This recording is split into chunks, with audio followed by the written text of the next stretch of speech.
All right, everybody. Hello, hello, hello. It is Angel Baker coming to you tonight. We are doing what we call Saturday Night Bling and Glean. Y'all come on in. Tonight, I have a very special guest that's going to be appearing tonight to share with us. We've been doing a series called The Silent Killers, and it's basically dealing with codependency. We've been talking about this for a couple of weeks now, and I thought, who better to come on and share than my sister, who I know has lived this. She's got the testimony, she's got the witness, she's got the wisdom and the experience, and she's a lot of fun, y'all. So I'm going to bring her on in just a moment. Want to give you a chance to share. Please, please, please help us get the word out. Please share, let people know that we are on. We really want to get this word out to people. Tonight, what we're going to be talking about is, sometimes in the midst of us trying to care for others and trying to be there for others and be the mom, be the aunt, be the supervisor, be the cousin, be the whatever we need to be, the parent, the whatever, we find ourselves losing us in we. Okay, we find ourselves losing ourselves in our roles and our responsibilities. And my sister tonight, she's really going to talk to you because she can. She's going to talk to you tonight about staying balanced. She's going to talk to you in all aspects. She is also a a leader at Synovus Bank in Columbus, Georgia. And she is very prominent in the work that she does there. She's a mom of 5, honey, and she has like 6 or 7 grandchildren, I believe, y'all. And she's just very, very experienced, and she's served in her job now for many, many, many years. So she has the experience. And I just really thought it would be great, y'all, to have her on tonight with us. So when she comes on, I want you to show her a lot of love. But first, please help us to get the word out. So if you don't mind, share. If you don't mind, if you want to, feel free to tag. Let people know that we are on. That would be wonderful. I believe you're going to enjoy it tonight. And without further ado, her name is Latasha Gomilla. She is my oldest sister, my only sister other than my sister-in-law, who we call Sister Kia. But anyway, she is absolutely a great person. She's what you see with her is what you get. She's very candid. She's very genuine, and you're going to love that about her. So tonight, I wanted to share her. She is married as well to my brother, Colin Gomilla. And I just wanted to share her with you tonight, y'all. She is really, really well-rounded. So y'all come on in and help me invite none other than my sister, Latasha Gomilla, all the way from Georgia tonight. Come on and show her some love. Come on and show her some love tonight, y'all. She is an awesome, awesome, awesome person, but she's an awesome leader too. She's a very awesome leader. And I'm just thankful to be able to have her on with me tonight. We grew up, girl. We grew up back in the days where, listen, I slept with her every night for many, many, many years. I think till she graduated from high school, we slept together. We shared a bed. Listen, honey, she had to put up with me for a very, very long time, and I always stayed up under her. I always thought a lot of her. She went through some things early on, and I watched how she carried herself, and she's always just been one of great strength. You're going to see it here tonight. She's always been one of great strength. And I tell you what, she's a testament to any woman, any person out that is maybe right now you've got to wear a lot of hats because she does. She is a testament tonight that you can do it. You can handle it by the grace of God. She's a praying woman. By the grace of God, you can do it. You can absolutely do it. And so tonight, y'all say hello to my sister Latasha. Hello, mother. Hello, mother, y'all. All right, this is our mom, Faye Baker, and our dad is Paul Baker. So let's get right on into it, guys. Thank y'all so much for showing up. Y'all are showing up real big here. I appreciate you. I appreciate you. Thank you so, so very much. Hey, Lisa. All right, y'all. Thank you so much. Come on in. Come on in. It's going to be a great, great night, y'all. I'm telling you. So we're going to go ahead and get into it. Thank you. Y'all are already on here, so we don't need to stall any longer. Tonight, also be advised, we are going to be doing this show. I'm dedicating this show also to those women who are survivors of breast cancer. So if you know anyone, feel free at any time during this video, drop their name in the comments, because we are doing care packages. And in those care packages, we are going to be doing 2 pieces of free jewelry and some other love gifts, just to say, sister, we're hanging in there with you, or brother, we're hanging in there with you, and we're praying with you. So if you want to be a part of that, you can also donate. Put donate in the comments or gift, and I will definitely send you a link so that you can be a part of that as well. So throughout the broadcast, for a little bit of fun, I'm going to give away a free piece tonight. All you got to do is just answer the question. So I'll pop in here and there and ask a question. All you got to do is answer. And whoever gets the most points will win this game tonight and will win a free piece. All right, so let's go ahead and get in it. I called my sister about 2 weeks ago and tried to get her to come on with me on this topic. And she was out in Vegas getting remarried, y'all. Okay. And so I couldn't get her that weekend, but she agreed to come on this weekend. And so I want to jump right into it. Todd, we got a lot of comments here. That's your mama tagging gone now. Okay. I appreciate it. We appreciate it. Y'all listen, go ahead and spread the love. Spread the love. Okay. We really appreciate it. All right, so we're going to get into it. Just a reminder, so you know what we're talking about, I want to give you the definition of codependency. Codependency is the preoccupation with controlling others while neglecting oneself.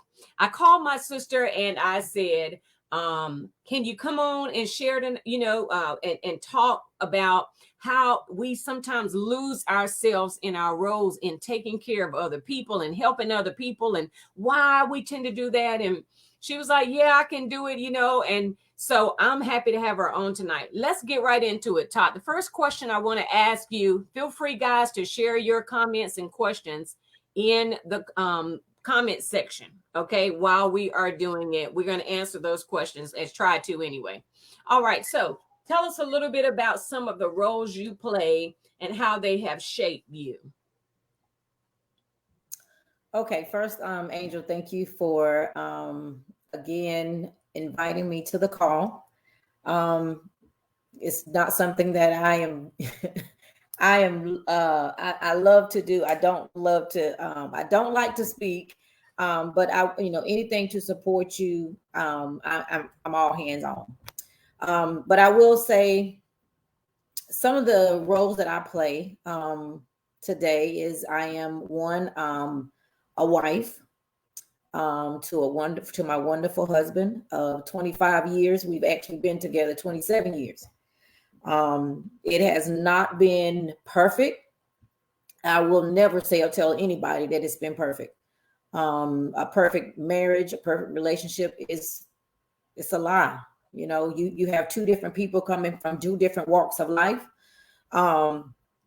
So therefore it's not going to be perfect. You continue to learn and to grow and to get to know each other. So during those times, there will be some ups and downs, and we've had our ups and downs, but I will say that I know that God did send him to me. I believe that God did answer a prayer of mine, and it was a prophecy that my very own mom shared with me one Sunday sitting in church, and I'm just so grateful for him.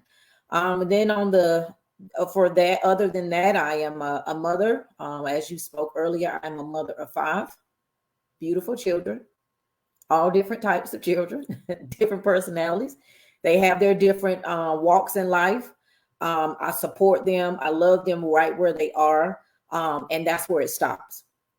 We'll get into that a little more, but I love them right where they are. And I've had to learn to do that and go no further.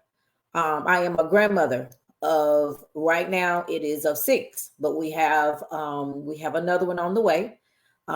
Being a grandmother, as you all, if you are my friend on Facebook, you see my grandchildren are, I'm not going to say my life because God is my life.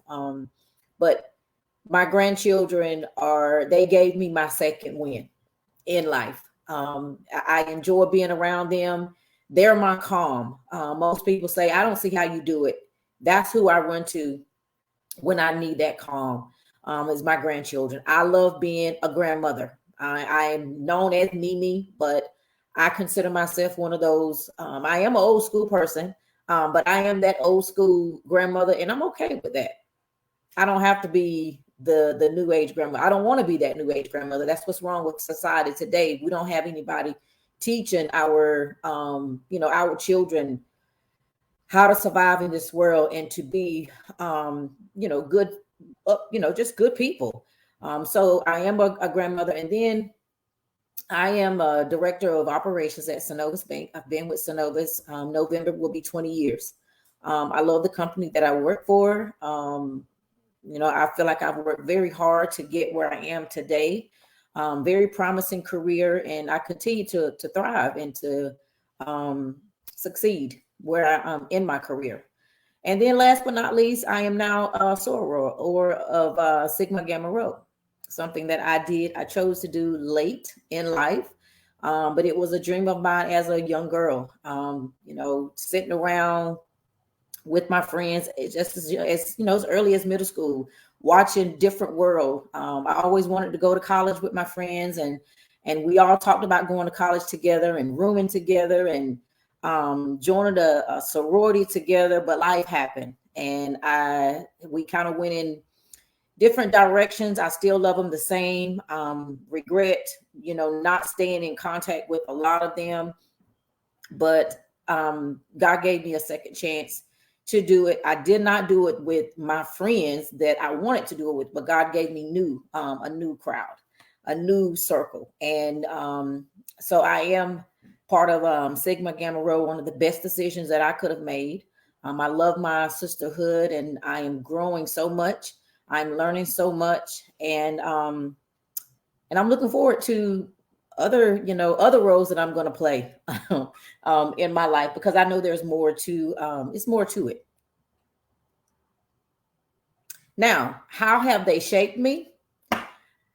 They made me being a mother, being a wife, just being a leader, period. It makes you stronger. Some people, it does take a toll on you, because it's just not about you. You are responsible for so many different people. And I say that very lightly when I say you're responsible for so many people, but you're in charge of so many people. And if you're not careful, you'll try to play a role or walk in a role that you're not called for. Um, Mm-hmm. and I've done that. I found myself doing that as especially a mother. And I posted something a couple of years ago about that. And, hey, I'm not ashamed to say that I was that mother that felt like I needed to control everything, or I needed to be there for my children, regardless of what they were going through, to save them.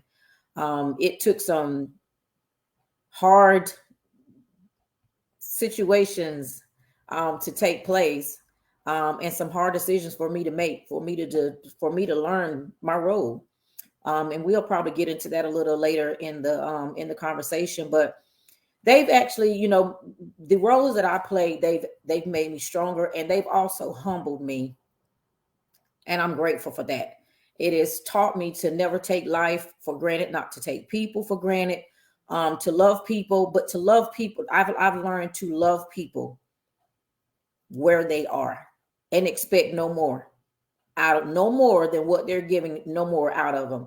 Because when I do that, I found that when I do that, that's when I'm disappointed the most, is when I expect more out of a person than of what they're capable of, to include my husband, to include my children, to include my team members, to include my friends.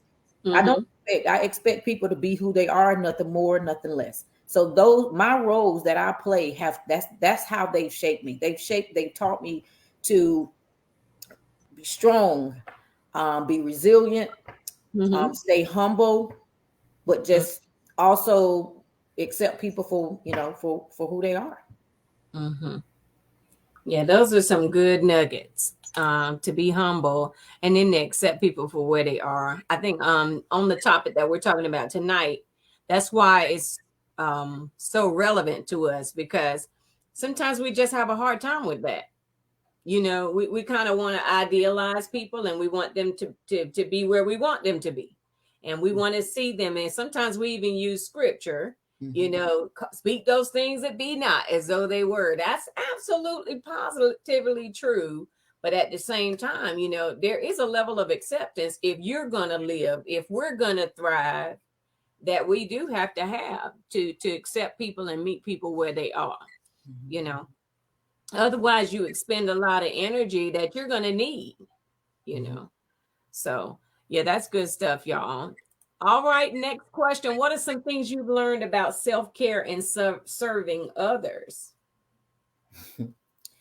Um, that's a great question. Self-care is something that I learned late in life because I was so used to taking care of others. Even from a young girl, I always put myself on the back burner because Mm-hmm. nobody really taught me.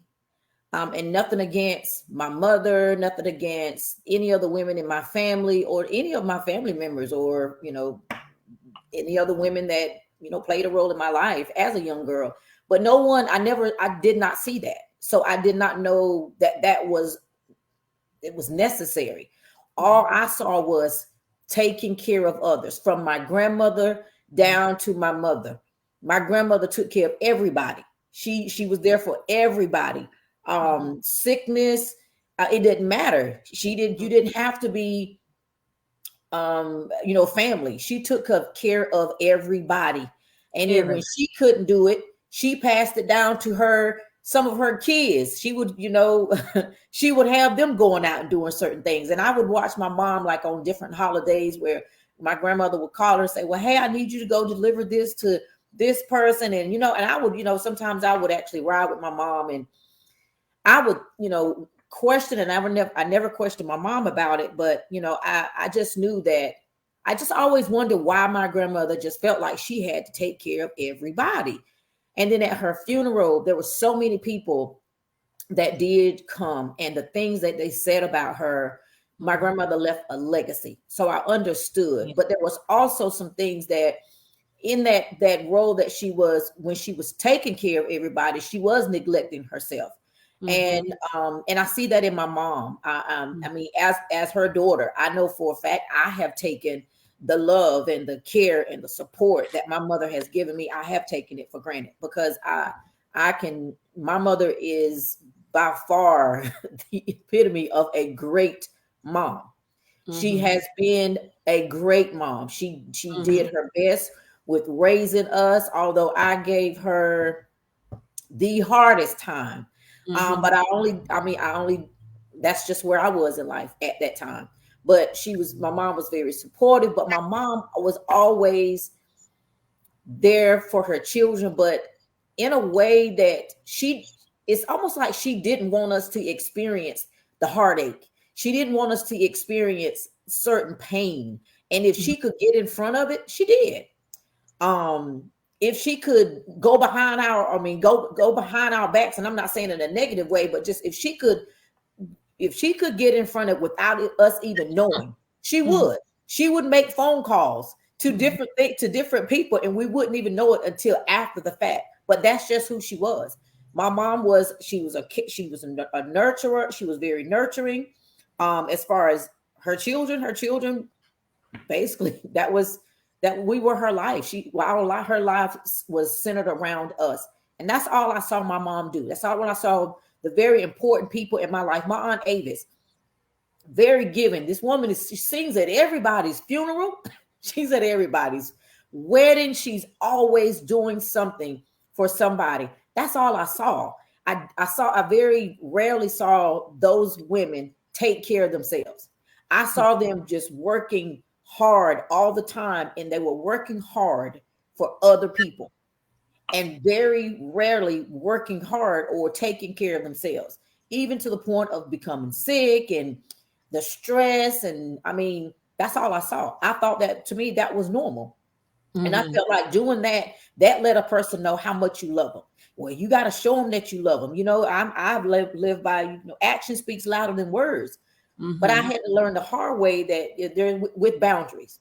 With boundaries, you have to show people that you love them, but you can do it with boundaries. But I didn't see that, so therefore I didn't know how to do that. until later on in life when it actually took a toll on me. It led to some resentment.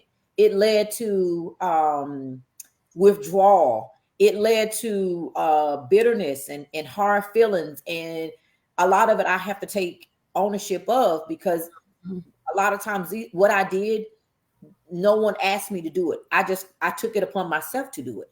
Mm-hmm. So when I really stepped back and I looked at it, I couldn't blame anybody but myself. And then I just had to say, okay, God, I did what I thought was best, the best thing for me to do, but I had to learn how to do it with boundaries. So now self-care is top priority for me. That's why every time y'all see me, I'm on the plane. I'm out because I am going to, I'm catching flights and not feelings. Some days is over with. My children are grown and gone, except for my baby. He's 15, but he's well taken care of whenever you all see me on the plane with my big husband. But my husband makes sure that I now do the things that I need to do to take care of me. Even when he sees me kind of stepping back into that role of trying to take care of everybody else, he will remind me that no, ma'am, I need you to get back to the way you were. So I take time for me. I get my nails done. I get my I spa days, days of just shopping, and then there's days I'm just by myself. I just like to be by myself. So yes, self-care is it's very important to me now. It was not. Angel, I just got distracted. So you're gonna have to put the question back up there. So self-care, I will say self-care is very important to me. Now you know how our brain works. That's how come this stuff is on the screen. Okay. And then what have I learned? What are some things I've learned about serving others? Serving others is just what it is. Serve them where they are.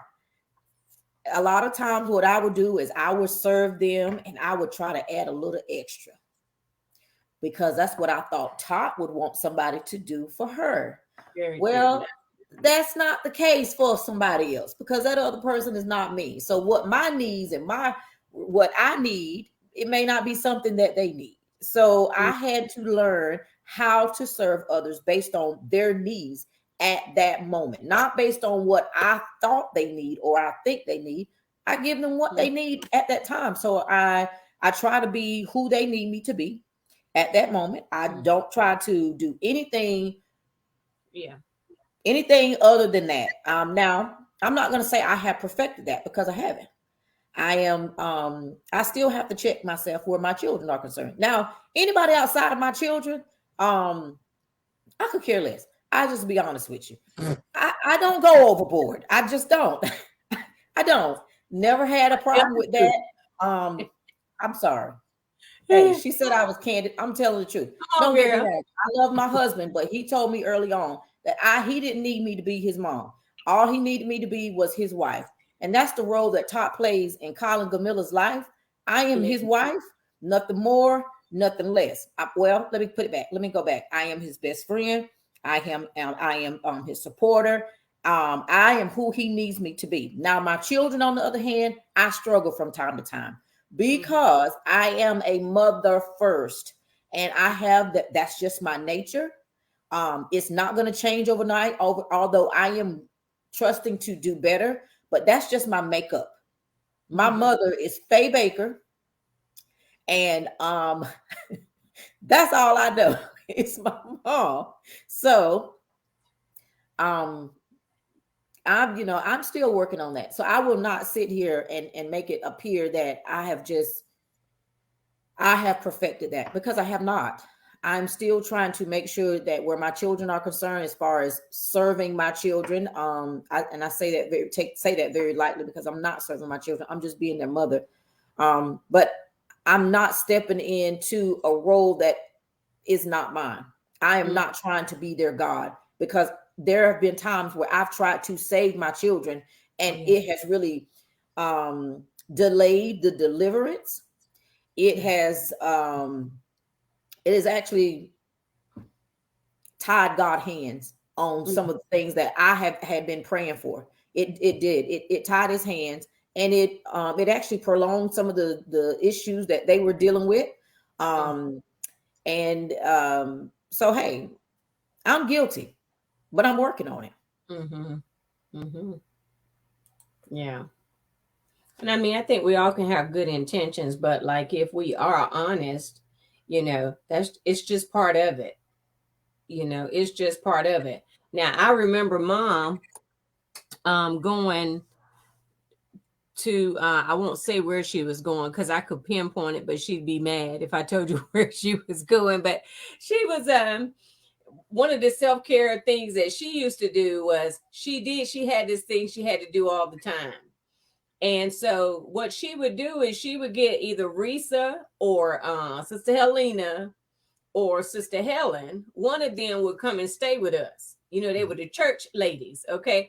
They would come and they would stay with us and keep us. And they kept us in line. We ate good. They took good care of us. We're pastors' children. And they took good care of us. But I remember her going off on those trips by herself, to get this taken care of or whatever. And she'd do it. Those were the moments that I remember. I think that was probably like, I remember it being maybe I was in middle school and she had already gone full-time ministry then. So, it was little things or whatever that I do remember where she was concerned, where she did, take a moment to step away. And she had to, because she was not only our mom, she was a grandma and she was a pastor. So she had to, and she was a wife, honey. Okay. And so so she had to, for sanity. And so, no matter what your roles are, no matter what your positions are, listen, I don't care how important you are.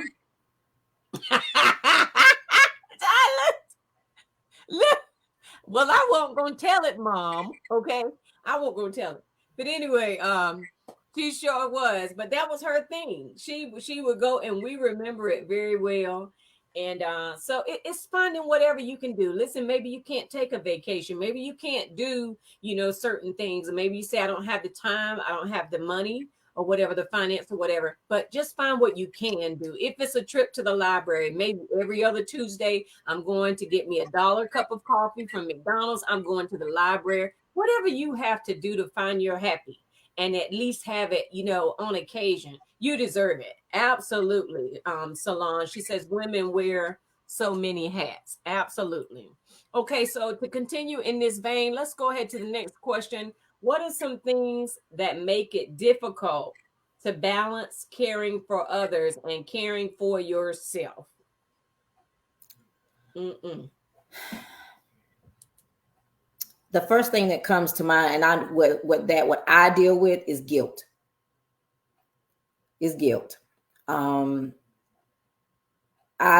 I'm still, again, I said it earlier, I am not saying that I'm perfect. I have perfected this thing. But I feel like sometimes, even when, right now, when we go on trips, the kids, they joke about it, but I know they kind of feel it. They're telling me how they really feel. Mom, every time you turn around, you and Dad, you're going somewhere and you're leaving us here. You're leaving us here. And I remember a time where that would really bother me because I felt like, am I neglecting my kids or am I neglecting my family? But when I lost my friend, she's a person. I mean, I consider her as my person. I recently lost her, and I look back over her life, and she was very similar to me, and I think that's why we connected the way that we did. She wouldn't do a lot of things because she just felt like she had to care for so many people. She had to be here for so many people. When I lost her so suddenly, it really confirmed what a lot of times would actually speak to me whenever I felt myself going back to that point where it was being difficult. I was finding it difficult to balance caring for others when guilt would creep in. You only live once. You only live once. And people either know that you love them, or if they don't, if you, what you have done in their lives is not enough, then if they don't speak on it, that's none of your business. So when it comes to my with my kids are grown. They're grown. So therefore I am not responsible for caring for them. I'm responsible for being their mom. I'm responsible for loving them, but not caring, like actually caring for them as if they are not capable of caring for themselves. Um, Friends, team members, because of the different roles that I play, guilt. Sometimes I feel like when it's time for me to coach one of my team members, I don't want them to feel like, because a lot of times you don't know what people have going on in their lives. So you find yourself, sometimes I find myself feeling like I've got to walk on eggshells because I am also my daddy's child. So I can be very, very frank with you. I can come real aggressive at times. And I've learned that about myself. And thank you. I'm so grateful for the feedback that I have received. Sometimes it doesn't feel good, but it's good. So I found myself sometimes walking on eggshells because I'm afraid that, I could be addressing someone when they're at their weakest moment. And I don't want to be the cause of, whatever that may take place. So a lot of times I may find myself putting how I'm feeling on the back burner to say, well, I'll address it later. Or I just won't say nothing this time. I'll just see how, if it continues. Now, if it continues, it will be addressed. But guilt for me is one. And then just being, it's people are dealing with so much right now, Angel, that you just don't know what people are going through. So just the fact of the uncertainty and the unknown makes it very difficult sometimes to balance caring for me. I'm only speaking for me. Balance caring for others, because I don't want to ever have to look back and say, well, I should have done it this way, or I could have done it this way. Or I could have cared more, or, I don't want to do that. So that's where, if I had to answer this question, that's what makes it difficult for me, is guilt, dealing with the guilt, and then just the uncertainty. And then when it comes to caring for myself, guilt is guilt. I say guilt is the number one thing that makes it difficult to balance caring for others, and then caring for myself. When we often say self-love is not selfish, but honestly, a lot of times we find ourselves, like you said this in a few minutes ago, we find ourselves giving to other people what we think, hey, I would want somebody to give that to me. I would want somebody to love me that way, serve me that way, or whatever. But a lot of times they may not need that from us. And let's just bring it on home. I'm going to say exactly what I was going to say. Here's the thing. We may find ourselves giving to other people what we wish somebody gave to us, okay, because of a void we have. But here's the thing. We won't give it to ourselves. Mm-hmm. We won't give it to ourselves. So we may find ourselves giving. I'm guilty of this. Like giving, and doing for other people what you assume, they would want. Why? Because you would want it. Say support, but then you won't give it to yourself. Mm-hmm. And then here's another thing. You have to be careful, because I've done this too. I'll look at another person's life and say, well, I don't want my kids to go through this, because this person, if they just would have had a little more love or a little more support, then their lives could have turned out a lot different. Mm-hmm. And I will, I'll take that and kind of add on to what I'm trying to do, where they're concerned, or I mean, not just with kids, it's just people in general. If they would have had a better friend, if that friend would have done X, Y, and Z, then maybe things would have been a little bit better for this person. So I find myself doing that as well. So that balance there it can be very difficult. It's very difficult when you're dealing with guilt and when you're dealing with just trying to make sure that you're being the best person that you can be. You're all I strive every day to be the best person that I can be, and that's something I have to work on daily. But if I'm not careful, it causes it kind of causes an imbalance there, because I tend to do too much. Yes, very much so. And you have to be careful, because sometimes what happens is a whole that we talked about that Cartman cycle last week, Cartman drama cycle, and basically where you'll find yourself coming to the rescue, and then all of a sudden you feel betrayed because maybe it's not being reciprocated, it's not being responded to the way you thought, and then you find yourself being victimized. And playing the victim. And I think we all have sort of dealt with that, in some point. Honestly, I feel like we have to settle the score with us. A lot of our giving, we have good intentions. Sometimes it doesn't come from a good place. So we've not settled things within us. Sometimes we do too much because we've not forgiven ourselves in certain areas. So we're overcompensating in areas. This happens really with your children. So we're overcompensate. I'm very guilty of that. We overcompensate. And sometimes with people, I was telling my daughter about this early, and we're going to go on to the next question.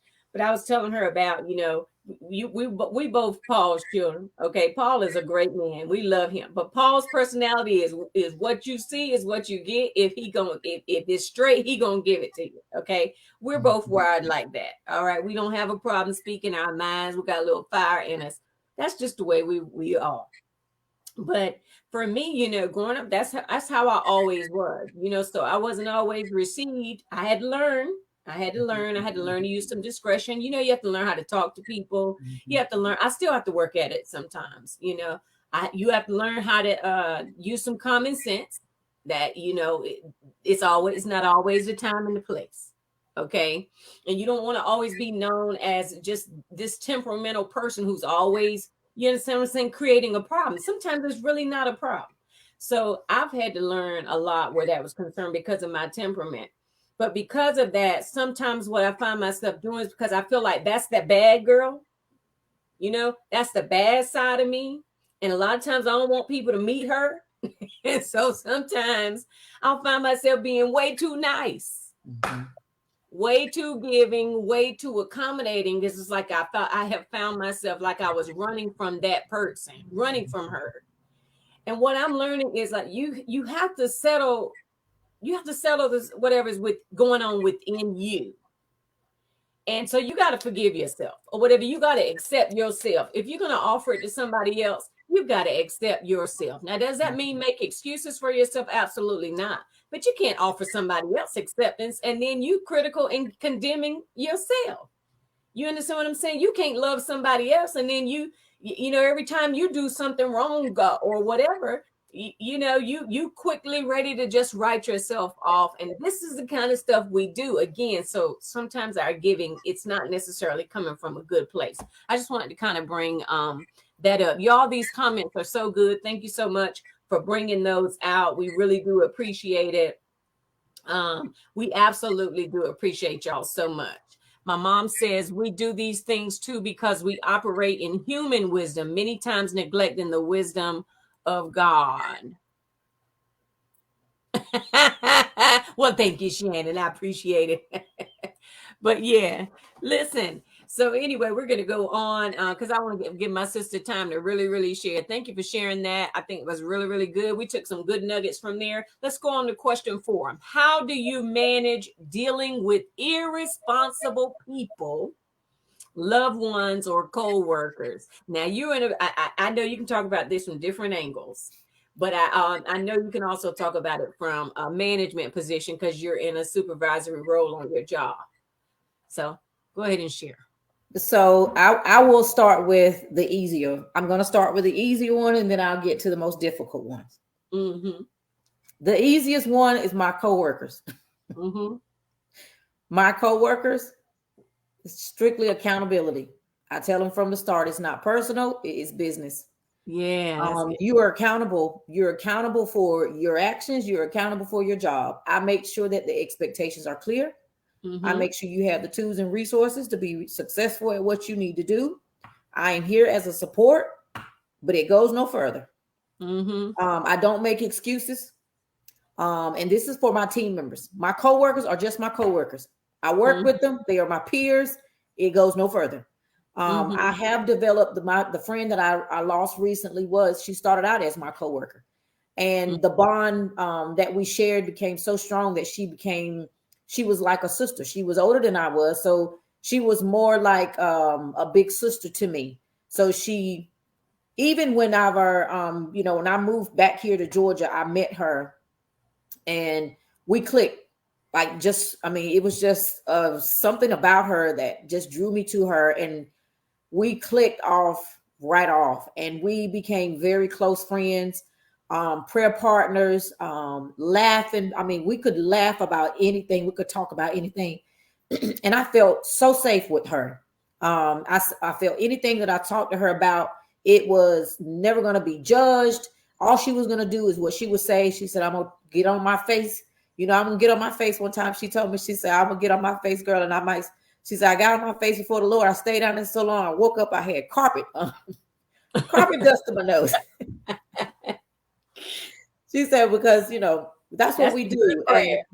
yeah, so with her, even whenever I began to climb the ladder, she only wanted to go so far in her career, and she stopped, and she didn't want to go any further. Where for me, I wanted to go further.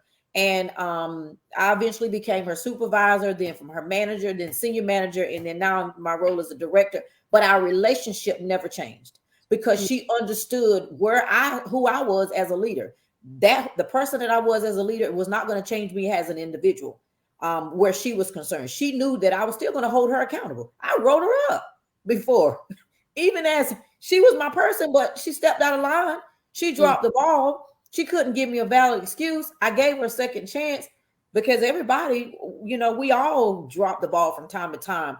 Right. But if you turn around and you just kind of do it again, and you can't give me an excuse, like I can't cripple you because I'm only setting you up for failure. So I had to have a harsh conversation with her, but she knew it came out of love. It came from a place, of love. And it never changed her. So for my team members, my coworkers, it's strictly business with me. Now I'll laugh and joke with you all day long. But hey, at the end of the day, you know what my expectations are. And I'm gonna leave it right there. Loved ones. Before you go on, let me plug this in here because Mom said being dads, having the personalities we have, basically like our dad, has been very beneficial. That's where it comes in handy. It does. One thing, my dad he was a business owner. He played for many churches. He trained church musicians, but part of that was his business. And so he didn't play around when it came to his business. You were going to be on time. You were going to pay on time. You were going to take care of your responsibility. Now he was going to give you everything he had, but he just he was not very tolerant.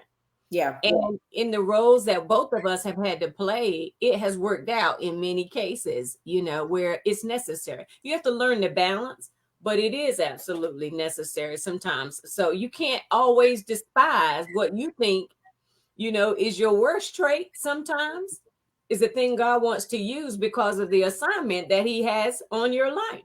Yeah, He just has to harness it. He teaches you how to, harness it and so on. Go ahead. No, I agree with you. I did have, again, my dad, I am my daddy's daughter. I am my daddy's child, but I had to learn how to, there had to be a balance there because, you can't come off so strong all the time. Sometimes it goes back to learning how to meet people right where they are because you just don't know what people are going through. Yeah. And me being able to be able to do both, it is a lot of, a lot of times they know it's not personal, and it's never going to be personal with me. But as far as loved ones are loved ones. I love my family. I do. But that's something that I had to, it came over time. A lot of people don't know, but that I've not always been in the position I am right now, where it came to the love that I have for my family. I'm not ashamed. At one time, I used to feel real bad about it, but I used to feel like an outcast of the family. And what I did to cover that up was I was really mean, and I covered it up with being mean because I felt like I was the outcast. So I'm gonna be mean, so that would give them a reason to really just kind of cast me out there. And then I kind of put up a wall where family members were concerned, because I did have some family members that were good family members, and then I had some that were they weren't so good. They weren't as positive and as encouraging as others were, but I had to learn how to deal with them. You can still love people and not really have to deal with them. So, I learned to do that. And it goes back to it's accepting people for who they are. If that's all they know, that's all they know. But I had to I know what to center myself around, or be or subject myself to. So with my loved ones, with dealing with irresponsible loved ones, I'll just talk about my children. Mhm. I have some very irresponsible children. Don't talk I about my do. niece and nephew now. Don't do Hey, that. I'm not going to sugarcoat it. Sometimes they are very irresponsible, but me being the mother that I am, I have enabled them. I have tried to run interference for them. I have tried to save them from things that they should have really, really, really been held accountable for. But because I did not want to see them hurt, because I did not want to look back and say, well, if I could have done more to, to show them grace and to show them mercy. That's where I said earlier, we will get more into it, is I had to learn my role in my children's lives. And I keep saying children because people really get on my nerves when they say, well, they're grown now. But I've heard my mom say this before, but when do they stop becoming your children though? Just because they're grown, they're still my children. And they're gonna always be my children. And that's when I'll shut people down. And I may say, may give them a piece of my mind, but my children will always be my children. Regardless of how old they are, they're gonna always be my children. But I had to learn my role, meaning when they are irresponsible, it's not my place to make excuses for them. It is my place, just as a leader for my team members, I have got to hold them accountable as well. Regardless of how hard it is, I had to learn how to hold them accountable. And I am still working on it. It is not, I don't get it right every time. But I had to learn how to hold them accountable, because it's not about, I used to tell them when they were younger, seemed like I really feel like I was kind of I'm going backwards, because when they were younger, oh man, I was that drill sergeant. I was hard. I was hard, buddy. But now I feel like the older I get a little more softer, where they're concerned. And I don't know if that's because I am wiser now and I'm slow to speak on certain things, where before I would give them a piece of my mind and I would shut them down and kind of move on. Um, Yeah, I'm when it comes to dealing with my loved ones, I'll just say with my children, accountability is big. Is making sure that when they are being irresponsible, it doesn't matter how you feel about me at the time. I'm going to tell you right from wrong. Yeah. I mean, because I much rather tell you what's right, and I much rather tell you the truth than to have somebody else to tell you, or life tell you, right? And just people outside of that, people are people to me. Nothing more, nothing less. And I think that's something that I am so grateful that God blessed me with. I don't care. Literally, I don't. Outside of my family, my circle of friends, yeah, people are just people. They're going to be who they are, and I accept them for who they are. And if they're irresponsible, I'll tell them about it. I make the choice to decide if I want to continue to deal with them. If I don't, then I don't. I let them know why. Some people don't deserve to know why. They know what they've done. I just kindly separate myself because I'm responsible. This is what I have also learned late in life. I'm responsible for my happiness. No one else's happiness. My happiness. So if you are irresponsible and what you're doing is going to cause me to be unhappy, to be uncomfortable, to take me out of my comfort zone, then I have to make the decision. And that decision is put you where you need to be so that I can be where I need to be. It's all about being responsible for my peace. I'm responsible for my peace. I'm responsible for my happiness. So therefore, I have to make the right decisions when it comes to irresponsible people, regardless if they're friends, if they're loved ones, or if they're co-workers, or just people in general. I have to make that decision to hold people accountable. So accountability is how I manage dealing with irresponsible people. Very good. Yeah. And I think it's just, don't make everything, you can't take the emotion out of it, but don't make everything, sometimes you have to actually remove the emotion though, not the caring, because you still have to care about people, but you have to remove the emotion to make a healthy decision. That's in all kinds of situations. You have to step back and say, man, right now I'm feeling really uncomfortable. Right now I'm hurt. Right now I'm angry. Right now I'm sad. And I got to sit with that for a minute. But then at the end of the day, I got to make a decision that, is healthy, for not just for you, but also that's healthy for me. And I think that's where sometimes as women, we struggle because the emotion kind of gets in there. And like you talked about earlier, that inappropriate guilt, feeling shame, feeling rejection, all these things like that, especially even with your children.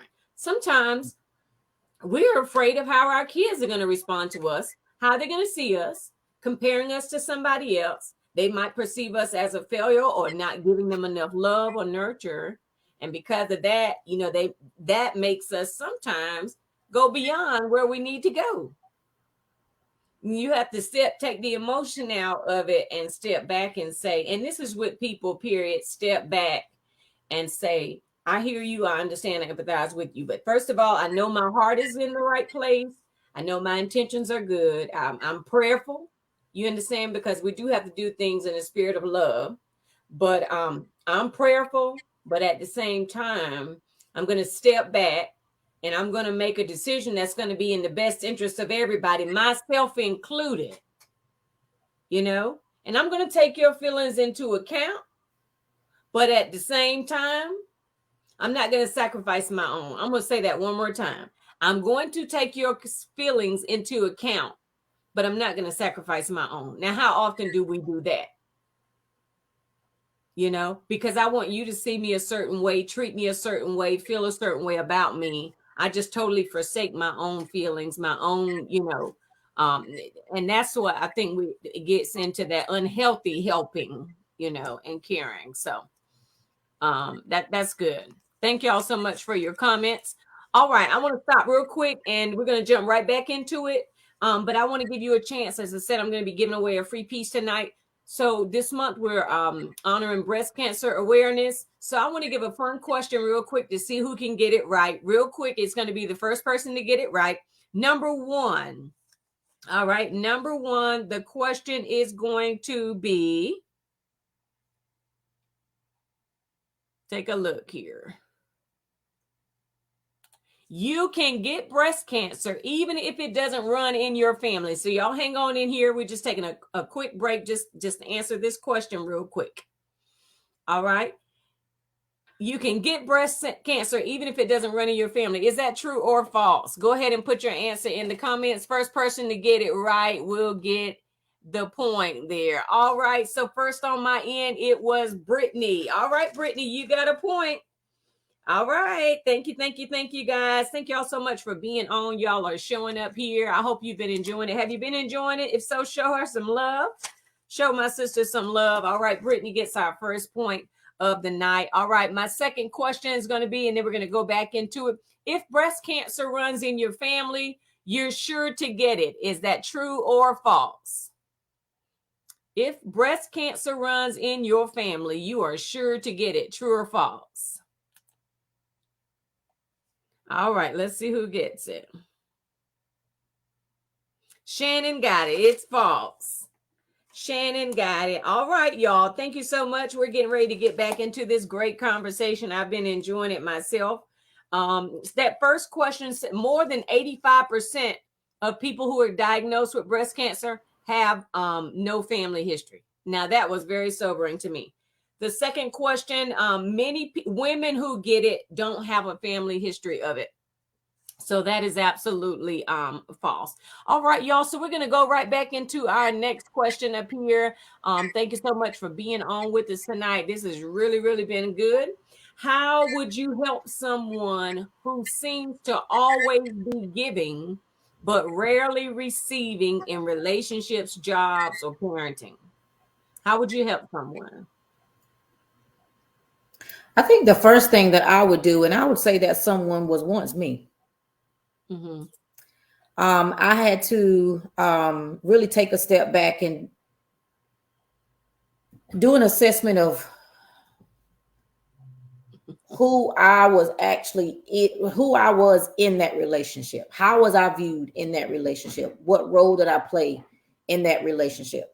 Because I am a giver. I mean, everything that I did, I just felt like I had to just always be giving, until the point that I was pushed to the brink of feeling taken for granted. And then it would go south.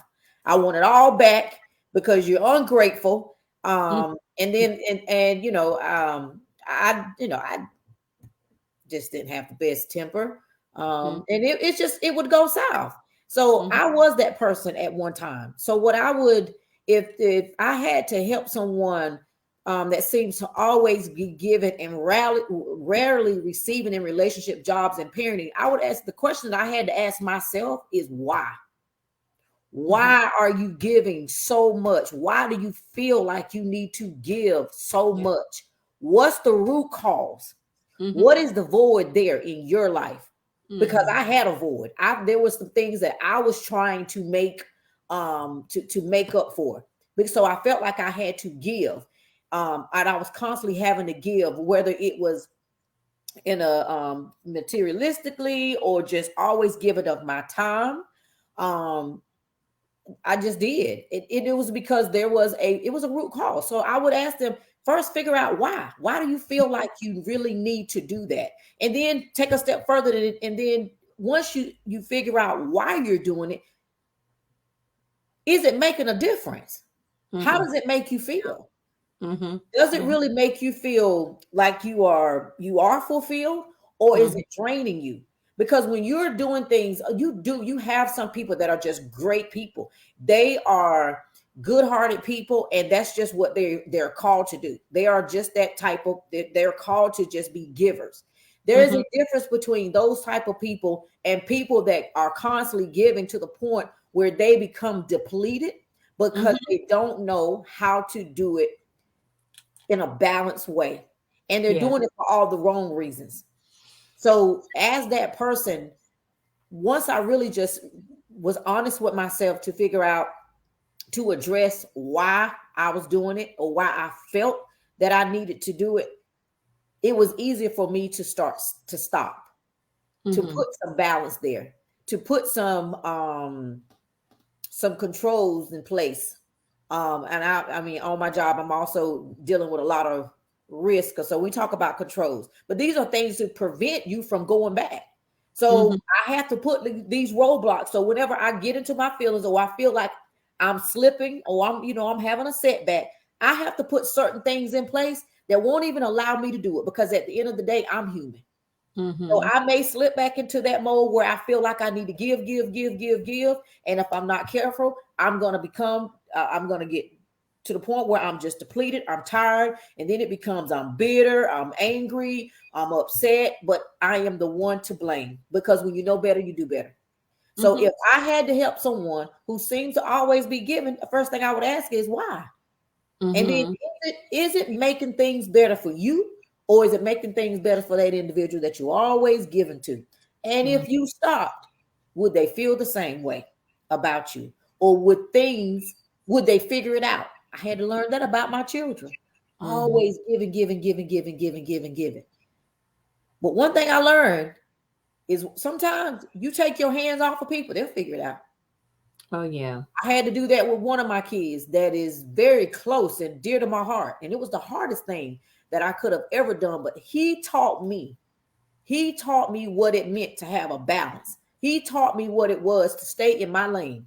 His life, I feel like God allowed things to happen in his life to teach me a lesson. And it's and that me constantly feeling like I had to be there and give, give, give, give, give. I learned a lot from that. And when I really took a step back and I looked at what I was doing, was it really making a difference, and why I was doing it, it helped me to stop. And it helped me to put boundaries around it. And it helped me to do it when I really needed to do it. And when I didn't need to do it, I was able to walk away and not feel guilty, not feel afraid, not feel like he was going to think that I loved him less, because that's never the case. I love my children, but I love me too. And I also know that sometimes if we're not careful, when we constantly give, give, give, and God is constantly, he's given us signs that you need to stop, he'll take his hands, he'll remove his hand out of the situation, and he'll allow you to get to that point where you're completely depleted. And you have to come back to him and ask him for forgiveness. I've had to do that. Especially where my kids are concerned, to ask God to forgive me for trying to be someone other than their mom. Because I was trying to be it all: the lawyer, the doctor, the teacher, everything. I was trying to be it all, and it didn't work out. Yeah. It didn't change the way they felt about me either. Yeah. But sometimes you fear that it does. Absolutely. Absolutely. Yeah. Absolutely. I'm never going to sit back and say, well, I don't care what they think about me. Sometimes it does. It does matter to me how my children feel about me. Sometimes. But then sometimes I could care less, because listen, I've raised them.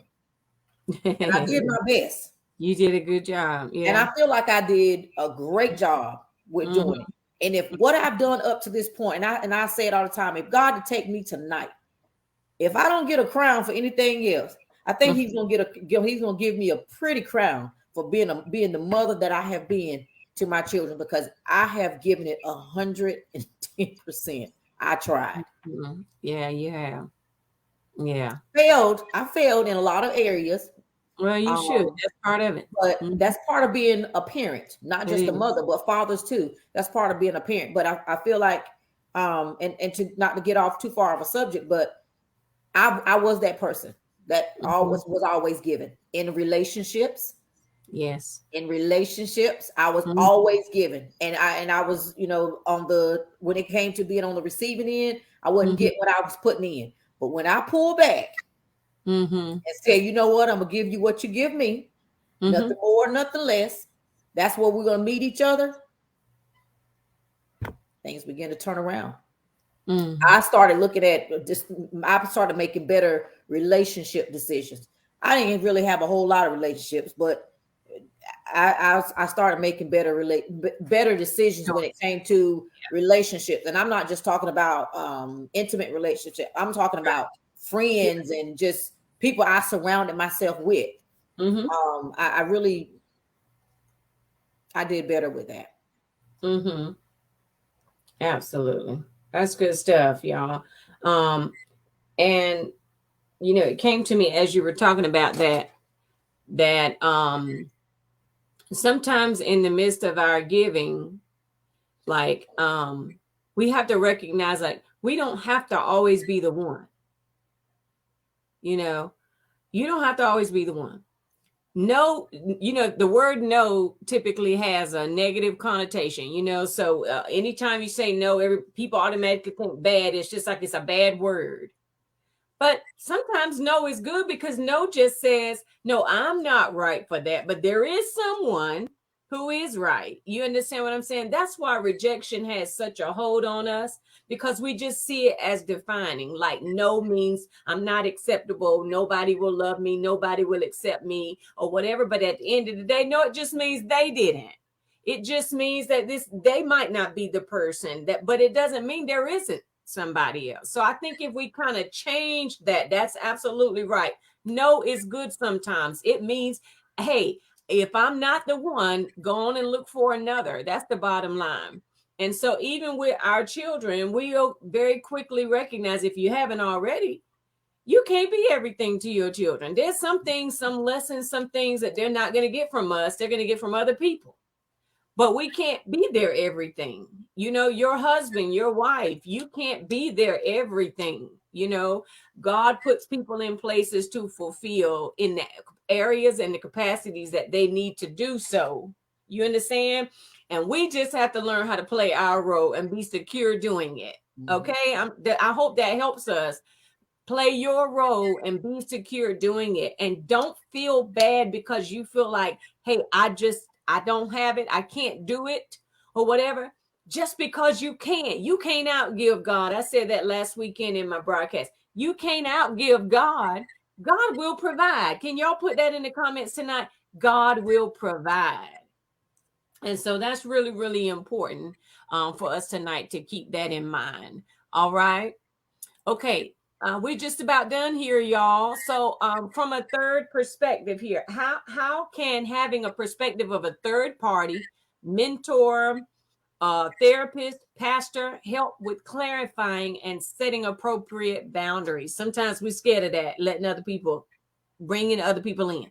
This goes back to what I just said, that sometimes the answer is not with us. Sometimes it's beyond us. So talk about that for me. Well, I think it's how can having the perspective of a third is great, because a lot of times our perception is one-sided. We're Yes. very biased in the way we think about things, right? And having someone on the outside that really is hearing what you're saying, regardless of if you're telling it your side, most of the time a person will be able to see it. They're going to be able to tell that when you're speaking about something, it's always good to have that third party, because you in the situation, although if it's a situation where it is right or wrong, that there's something that you may have done is wrong. You're not going to be so quick. Most people are not going to be quick to say, hey, I was wrong. This is what I need to do to set this boundary, or they're not going to do that. So having that, sometimes hearing it from that other person helps. Sometimes it gives you that aha moment. Yes, we can say it to ourselves all day long, or we can think it all day long, but to have someone else to say it and then to hold us accountable with it, or hold us accountable for it, it helps to kind of maybe set in. I'll share that, there was a time in my life where I had to, I was going through counseling because of dealing with certain things that I probably should have dealt with a long time ago, but I didn't. As African American, we just people, especially women, we have a tendency to try to cover it up. And then on top of that, I come from a very God-fearing family, and we take everything to Jesus. We take it to the altar. Very rare do we hear somebody tell us to take it to that counselor's office. Get in that seat somewhere. You might even have to lay down. Yeah, get you some We more. didn't hear that. We didn't hear that. We heard take it to the altar. God is gonna fix it. You give it to the Lord, and we heard that, and there's nothing wrong with that. I'm not against that at all. But as people, when people have cancer and they have diabetes and they have high blood pressure, they go to the doctor and they talk to the doctor, and the doctor diagnose them with these sicknesses. And then some people have to have medication to help them with these sicknesses, right? Yeah. Well, why don't we do that for our minds, or when we're going through certain things? Having that third party, sometimes it is going to diagnose the situation at hand, and it could actually give us the tools that we need to either set the appropriate boundaries, because sometimes we just don't know how to do it. All we know is how we feel in the moment, but we don't know how to get ourselves out of it. We just know how we got ourselves into it, but we don't know how how to get ourselves out of it. So sometimes having that person, it could be a therapist, it could be a pastor, it could be a counselor, it could be a friend. But just having that person to speak on where you are at the moment and holding you accountable will definitely help with setting the boundaries. But we can hear it all day long, but we have to be in a position where we will accept it. Because you can go to a counselor, you can have a mentor, somebody you can go and run things by and say, well, what do you think about this? You can ask that question. They can tell you what they think about it. But if you're not in a position where you're willing to accept it and do the work of setting those appropriate boundaries, you're wasting your time and you're wasting that individual's time. Absolutely. And it's both sides. And there are times I think, when we, I think in marriage and from a spiritual perspective, sometimes things are going to feel out of balance temporarily because a person may not be there yet. You understand what I'm saying? So like sometimes you have to sort of carry them in the spirit when you know there is a purpose for your marriage. And when you know your marriage is ordained by God, you may go through a time in your life, even with your children, where you carry them in the spirit. I'm going to speak more from a relationship standpoint, where you pray and you cover. Now, you shouldn't be doing this for 50 years now. Okay, but at the same time, listen. So sometimes it does feel like it's out of balance temporarily, and it's an assignment the Lord has given you, and that's where your strength has to come from the Lord. That's where your wisdom has to come from the Lord, because girlfriend might not always have the right answers for that battle. Okay, she might not have the right strategies or whatever for that battle, but the Lord does, because he's the one that called you to the fight. Come on, y'all. So what I want to say, like on that note of balance too, is make sure you're always checking in, like she said, make sure you're checking in with people who have oversight, and again, make sure that you kind of understand the assignment. We say that all the time, but make sure you understand the assignment too. There are going to be those times where you're kind of carrying one another. It's just temporary, but it should change at some point. It should change. All right. So I just kind of want to throw that out there, because some people might hear it and they're just like, well, honey, listen, I don't know what, maybe I just need to. No, don't throw the baby out with the bathwater. Just be prayerful. Okay. I always have to kind of throw that out there. All right. Number 7 is who do you look to when you're struggling with this? I mean, I really can't say I have one particular person that I look to when I find myself struggling with, setting the appropriate boundaries. Because of the things that I know now. Again, when you know better, you do better. I know what those boundaries are. I do have a mentor. I have a sponsor. Um, I have friends, certain friends that I do talk to. I go back to my person, that although she was a very, sometimes she would find herself being too caring, or she was, she dealt with codependency. I mean, to be honest, she did. But Mm-hmm. I could look to her when I was going through so many different things, and she would be. I mean, I think that's why I called her my person. Yeah. She could check me when I needed to be checked. She could Mm-hmm. tell me what I needed to hear, and she would always do it out of love. But Mm-hmm. she would do it from a point of she held me accountable. She Mm-hmm. held me accountable for doing it, for fixing it, and doing the work. It's all about doing the work. Mm-hmm. Um, Now that she's gone, I struggle. I do. I find myself struggling because I don't have her. And what I've had to do is I spend more time. Um, I spend more time with the Lord. Mm-hmm. Um, and I talk more. Believe it or not, I talk more to my husband. Yeah. He has become my best friend. Where Mm-hmm. before I kind of had him out there. You just my husband. Stay in your lane. Stay in your lane. But he is my best friend. Mm-hmm. He also helps me with setting boundaries. Boundary. Yeah. He That's does. To the point sometimes that he makes me mad. But mm-hmm. when I get mad, I know that he's just telling the truth, and he's checking my pulse, and I do. I need to fix it. Mm-hmm. But you know, I have to say, Angel, I really don't have. I really don't have anyone that I look to when I'm struggling with setting boundaries, because of one, I don't want to overwhelm anybody. I don't want to. They have their own issues now, so sometimes I just don't feel like putting my issues on anybody else. So I go to God. You know, sometimes I do talk to certain friends. And I talk to certain family members. But it's very few and far between. I keep it between and me and Jesus. And most of the time, I will turn the radio on, or you know, in the mornings, that's how I get my day started. Is I start with my praise and worship, and the right song will come on.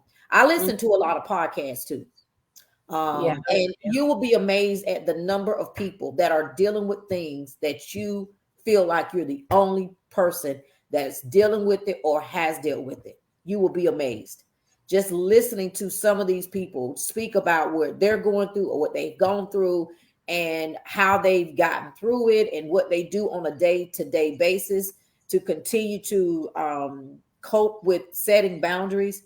It has been amazing. It has been life-changing for me. I was just to that. I was at that point where I was just that desperate because I didn't have my sounding board. I didn't have that person to say, and she called me by my government name. She never called me Tasha. She never called me Tosh. She called me Latasha. And she would say it just like that, especially when I was telling her my side of the story and I wasn't telling the whole side. She would say Latasha, and then she would let me have it. But she would tell me about, look, this is what, have you thought about this, or have you thought about that, or well, what are you going to do, you know, to prevent this from happening going forward? It was those probing questions that she would ask me that would force me. It would force me to make sure that I am being who I am. I'm called to be. Nothing more, nothing less. Mm-hmm. Set those boundaries that need to be there. You Mm-hmm. know, and you know, from time to time, you will send me. You know, here's what I need everybody to understand. Angel is my baby sister, but she thinks she is my mama. So she will preach to me. She'll fuss me out, but then she'll turn around and sing me a song.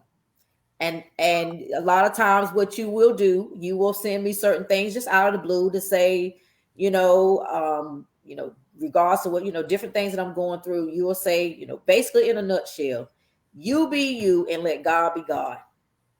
Just and to, you know, I need you to know that I've heard you, and I appreciate that, because that has that has checked me from time to time too, because you know, sometimes I have kind of stepped out of line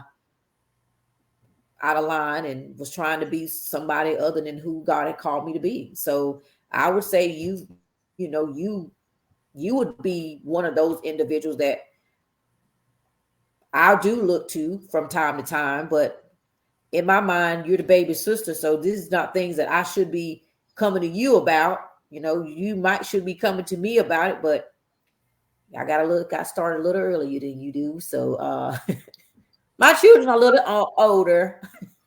I have other things that I'm dealing with. So that's the question. That when I there's different things and different people that I look to when I am struggling with this. It's not just one individual or one individual thing. And I don't want anybody to feel like that. There's so many different streams that you could use, different avenues that you could use or you could look to when you find yourself with struggling with setting boundaries. It's out there. Yeah. And And I mean, definitely don't feel guilty. Don't feel guilty about it. Because guilt is just, it will rob you of your peace. It will rob you of your happiness. It will rob you of so many things if you allow it to creep in and keep you from getting what you need. mm-hmm. But and that kind of goes. I mean, I'm over here rolling my eyes and stuff. I'm really laughing and joking with you. But like at the end of the day, too, I'm in a place in my life where again, I finally realized I don't have to be everything to everybody, Mm-hmm. and I recognize that I don't have to. I don't have to be your person Mm-hmm. as long as you got somebody. You understand? We've been through stages and we've been through seasons where you've walked me through some things, definitely, Mm-hmm. and I walk you through some things too. But like, if at this stage in your life or whatever, I don't have to be your person. Mm-hmm. So that goes back to that guilt too. You know, sometimes because of family roles or loyalty, we think that this person has to be it for me. All no, you find what you need. I'm all right as long as you all right. I'm all right. You Mm-hmm. understand what I'm saying? And so, like you were talking about, I won't call her name, but you were talking about your friend and stuff like that, and hearing you talk, you know, and share about it. If you, as long as you got somebody, you know, that's important. So when we're talking about who do you look to when you're struggling, look, it might not be within your family. Let's just Mm-hmm. be honest about that. Like sometimes it may not be in your family. Sometimes it might not even be in your circle. Sometimes it's good to go outside where you can get Mm-hmm. a fresh perspective because the family know everything. Come on, That's y'all. right. That's The right. family know everything. And sometimes we are biased. So as long as you get what you need, you sometimes it's okay to look outside of your you know, your circle or your family or whatever, as long as you get, you know, what you need. And I think that's really, really important. Okay. Thank you for answering, honey. We're just about there, y'all. Where are you with this now? You pretty much have already answered that. I was asking, did you feel like you have a handle better on it now? Sort of balancing I self-care and do. others. You do? Okay. Yeah, I do. I feel like I'm better than, I'm every day I'm getting better at it. And Mm-hmm. I feel like it's a process. And it's a process I'm going to have to continue to walk through.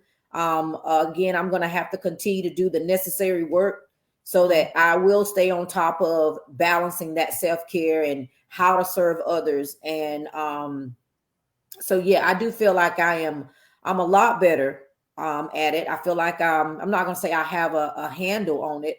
I Yeah. just feel like I know what I need to do, and just knowing what I need to do and being willing to do that, Mm-hmm. it has helped, and I feel like it's going to help me. I don't Mm-hmm. feel stuck anymore. There was a time in my life where I felt like I was stuck. Mm-hmm. I did. I felt like I was stuck because I knew what I was going through at the moment, but I didn't know what to do to get out of it. So when I one kind of addressed and owned up to some of the things that I was dealing with and why I was dealing with it, it helped me to kind of, okay, now I have accepted it. I've owned it. So now what am I going to do Right. to either to get myself out of this? And then when Mm-hmm.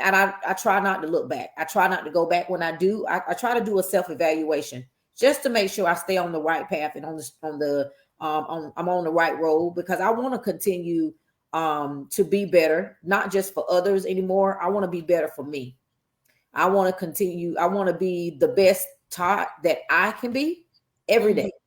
And I know Mm-hmm. that's going to take, it's going to take work every day. Like Mm-hmm. It's something I'll probably do to the day I leave this earth. I'm going to work on me every day, but I love me. I Mm-hmm. love me now, me more now than I've ever loved me. And it shows through how Mm-hmm. I treat others, how Yeah. I deal with other people, but then Mm-hmm. how I'm able to walk away. And I can walk away with a smile because when I walk away, there's no hard feelings because I made that decision to walk away. Mm-hmm. That was my decision because I'm in now. It's all about what gives me peace of mind. I was talking to mom. I think it was today. It was just talking to her about some things, and and I told her, I said it's kind of scary how now when things kind of go around, and before I would get all bent out of shape, and I would want to just like the way I would handle things before.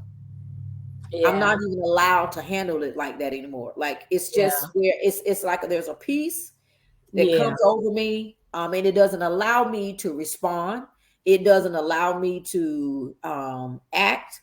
It doesn't allow my mind to start going in the crazy directions of thinking this and thinking that, like overthinking. It doesn't do that anymore. I just kind of, it's like an out of sight, out of Mm-hmm. mind body experience, like a out of body experience where I'm aware of the situation, Mm-hmm.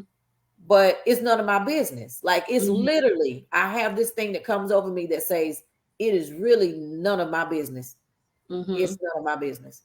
Mm-hmm. And I remove myself from it. If Yes. God, if it's gonna be, if this is something that needs to be resolved, it's none of my business. It's Mm-hmm. all you. Yes. Yeah, absolutely. And if you don't learn that, you will wear yourself out and wear yourself down.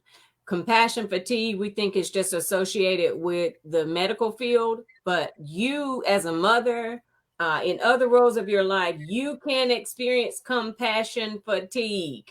You just feeling everything for everybody, feeling everybody's problems, feeling everybody's look, we're feeling their feelings for them. And sometimes we already contemplating and feeling the weight of other people's decisions, and they ain't even worried about Mhm. it. So that is really, really good. Learning that basically is detachment is what you're talking about. If you're not familiar with the term, look it up. Detach in love. 3 words. Detach in love. All right. Let me do this. We're going to do a tiebreaker. Answer this question. You still need mammograms after menopause. Is that true or false? True or false? You still need mammograms after menopause. Don't forget, guys, it's a wonderful opportunity. If you want to gift a set for our care packages, it would be awesome. A set is $10. You can gift a gift, or just single piece is just $5. These are our care packages. They're going to be going in bags similar to these. And the ladies are going to get a 2-piece set, pink necklace set, and a bracelet. And we're gifting those and some other care items to those who have been survivors of breast cancer. So if you know someone, put their name in the comments. If you want to gift, put gift in the comments. If you want to donate, you can put donate in the comments. I'll send you all of the information. All right. So Shannon said yes.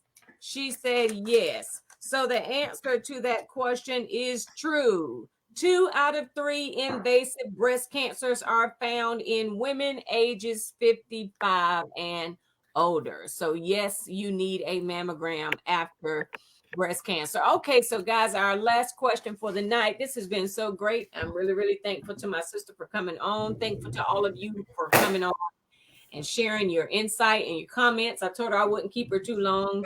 So, my last question for you is going to be, what goals should someone set in order to maintain balance? We've talked a lot about balance tonight. So, what are the goals that a person should set if they're trying to maintain that balance? Mm. Look at your mama in the comments there. You talking about she said it first. Mom, you gonna get a free gift. I promise. Um, I would say the main goal is just to make sure you're setting the right balance first, Mm-hmm. and then you're doing the necessary work to maintain that balance. That's just the goal for me, is just to make sure that I am every day I am working on maintaining the balance, that balance as it relates to self-care, serving others, playing different roles. It's just making sure you're doing the right things to Mm-hmm. maintain that balance. I don't see anything outside of that. I mean, you would want to hope that what you're doing to maintain that balance is having an effective approach on the individuals that you're dealing with, not just yourself, but others are seeing um, the Very. benefits of the balance, like that balance there. They're Mm-hmm. not, and if they do feel that it in a negative way, then again, that's not any of your business. Mm-hmm. But the goal is just to make sure you're doing what you really need to be doing to maintain that proper balance, and then hopefully it's benefiting you and then those that you are surrounding yourself with. Yes, very, very true. All right. Any closing thoughts? Any closing thoughts? From me, Mm-hmm. I mean, I would say we just got to do better with understanding and accepting the fact that life happens and we're human, and we are some things we do is because that's all we know, and that's not a an opportunity to beat yourself up about it. Once you figure out that that wasn't the right way to do it, you did what you did, or you responded the way that you responded because that's all you knew at the time. Yeah. But when you want to do better or be better, you do better, and you seek ways to do better and be better and become better, whether that is with your relationships, whether that's with you as an individual, Mm-hmm. learning how to serve people, learning how to love yourself. If you're doing the work and you're doing the necessary things to ensure that you're doing those things, um, I just feel like we just need to learn how to give ourselves more grace. Mm-hmm. Yeah, that's just good. just give ourselves a little bit more grace, especially in this day and time. God gives us grace all the time, so why is it so hard for us to give ourselves grace? Mm-hmm. Whether mothers, um one day I'm not gonna say I'm gonna write a book. There's so many books out there. I don't know what I'm gonna do It ain't your one book. day. I don't know. I don't know. I just know it will be something, and I'm not going to rush it. I am going to take my time with it because I want to whatever it is. I want it to be to have a great impact on not just young women, but on a lot of people, like Mm-hmm. multiple people, various people. Um, but I do want us to give ourselves more grace, Mm-hmm. be more patient, with who we are, where we are at the moment, just with knowing that we're going to continue to try to be better, to be a better person, Mm-hmm. not just for ourselves but for the people that we're associating ourselves with. And that doesn't mean by giving more, that doesn't mean by caring, just having to show that I care. If a person really loves you and they know you, you Mm-hmm. don't have to go overboard. Yeah. Just be who you are Yes. and let God be God. Those Yeah. are my closing thoughts. Be who you are and let God be God. Mm-hmm. Very good. And just keep that in mind, that you can't, when you find yourself struggling with that, and did I not do enough, or what if, remind yourself, God provides. You can't outgive God. God provides. He knows what's needed, and He's going to make sure that all parties involved are taken care of if we trust Him and put Him first. I want to give you this encouraging scripture to close us out tonight. Y'all, thank you so much for being on with us. Isaiah 28:24 says, when a farmer plows for planting, does he plow continually? Does he keep on breaking up or working the soil? Keep this in mind. Doing more of one than the other creates an imbalance. You can't just sow and never reap, but you also can't just reap and never sow or replenish. So make sure, just pray and ask God. That's what all of our prayer needs to be. Strive for balance. It's not always that you're doing the wrong thing, but timing, your capacity, their capacity, and even reciprocity should be factored into deciding what we do, how often we do it, and even how long we do it. Y'all have been so great. Tonight's winner is going to be Shannon. Shannon, you got 2 points tonight. You're going to be the winner of our free piece. Thank you. Listen, ladies and gentlemen, but especially ladies, it is proven 2,500 men are diagnosed with breast cancer every year, but 260,000 women are diagnosed with breast cancer. So listen, this is the month we are honoring that. Please get checked. Take care of yourself. That's part of self-care as well. Thank y'all so much. Y'all have been great. We are going to close out with a word of prayer, just sharing all of these comments on here, y'all. Thank you. Okay, I appreciate that. She says, can I get my free piece? I will absolutely do that. Thank you so much, y'all. And just like Shannon, don't forget, you can be a blessing. I put that comment. So if you want to be able to be a blessing, make sure that you check out that comment. Thank y'all so much for your support. Father God, in the mighty name of Jesus, tonight, we give you glory, God. We give you honor. We give you praise, Lord. And we are just so grateful, God, because we couldn't do this without you, Lord. Thank you for these types of platforms, God, that you allow us to have, that we are able to be a blessing to people, Lord. We are able to share our own experiences that in the moment were painful. In the moment, God, it felt like it was all for nothing. But I look at how you're using my sister's story. You're using her strength. You're using that strength, that gift you put in her, God. And tonight, she shined light in somebody's life, God. So many people in the comments shared how this has been a blessing to them. So, God, I thank you for allowing her to come on. I pray that you would bless her and bless those that came on to watch. Help us to go beyond just hearing. Help us to activate what we hear, God, and help us not to just be talkers, but to take action. Lord, teach us how to care for ourselves, because we are your workmanship, Lord. And not only that, you told us, Lord God, that we, Lord God, were created in your image, Lord, and we belong to you, God. We are bought with a price, and we are precious to you. So help us to take care of ourselves mentally, physically, spiritually, and emotionally. In all areas, God, help us to maintain balance.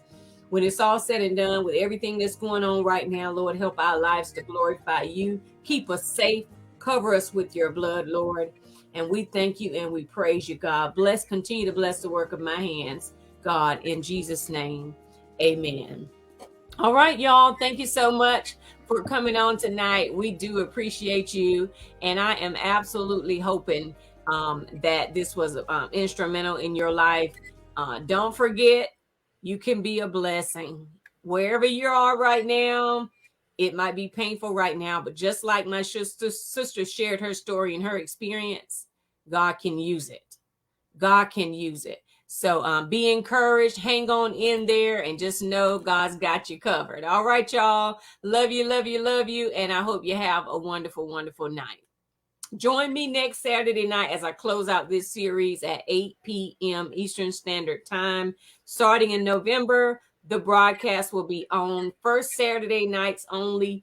And we are also going to be coming into Zoom, so it'll be more personable. A lot of fun things that we're hoping to be able to do. So y'all just be on the lookout. Check out my page if you haven't, and you can be a blessing by way of jewelry, or if you want to plant a seed in this is you can do that as well. Thank y'all. Have a wonderful night.